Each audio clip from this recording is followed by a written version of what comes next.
တင်ကြည့်နေတဲ့ဒီစာအုပ်ဟာတကယ်တော့ဒီလောကမှာမတည်ရှိတဲ့အရာတစ်ခုပါရေးတက္ကသိုလ်ရဲ့မြေအောက်ခန်းထဲကအလုံပိတ်တစ်တာထဲမှာဘွိုင်းနဲ့ခီလို့ခေါ်တဲ့လက်ရေးစာမှုတစ်ခုရှိနေပါတယ်ဒါဟာတေဆုံးကွယ်ပျောက်သွားတဲ့ဘာသာစကားတစ်ခုနဲ့ရေးထားတဲ့တက်တန်း600စုရှိပြီဖြစ်တဲ့စာအုပ်တစ်အုပ်ပါ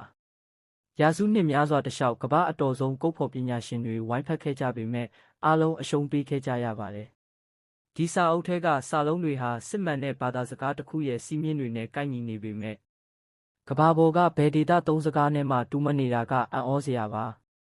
ဒါတည်းမကသေးပဲအခြေအနေတွေကပိုပြီးထူးဆန်းလာပါတယ်စာမျက်နှာတွေထဲမှာကဘာပေါ်မှာမရှိတဲ့ထူးဆန်းတဲ့အပင်ပုံတွေကိုအသေးစိတ်ရေးဆွဲထားပါတယ်တချို့စာမျက်နှာတွေမှာတော့အစိမ်းရောင်ရေကန်တွေထဲမှာစိန်ထားတဲ့လူပုံတွေကိုဖော်ပြထားပါတယ်တချို့စာမျက်နှာတွေဆိုရင်အမှုပညာလက်ရာနဲ့မတူဘဲတစုံတစ်ခုကိုခိုင်းစေတဲ့လမ်းညွှန်ချက်တွေနဲ့ပိုတူနေပါတယ်အဲ့ဒီနောက်မှာတော့သုတေသနပညာရှင်တွေဟာစာအုပ်ရဲ့နောက်ဆုံးပိုင်းမှာဝတ်ထားတဲ့နက္ခတ်ဗေဒမြေပုံတွေကိုသတိပြုမိသွားကြပါတယ်အဲ့ဒီထဲကကျဲစုလန်းတချို့ဟာကျွန်တော်တို့သိထားတဲ့ကောင်းကင်မြေပုံနဲ့လုံးဝကိုကွဲလွဲနေပါတယ်ဒါဟာတာမန်တိုင်ယာရီတစ်ခုမဟုတ်တော့ဘဲတစုံတစ်ယောက်ကရည်ရွယ်ချက်ရှိရှိရေးခဲ့တာပါအချို့ကတော့ဒီစာမူဟာကဘာပြင်ပကလာတဲ့လမ်းညွှန်ချက်တစ်ခုလို့ယုံကြည်နေကြပါတယ်နှစ်ပေါင်း600ကျော်ကြာခဲ့ပေမဲ့ဒီစာအုပ်ဟာသူ့ရဲ့လျှို့ဝှက်ချက်တွေကိုအခုထိသိမ်းဆည်းထားဆဲပါပဲ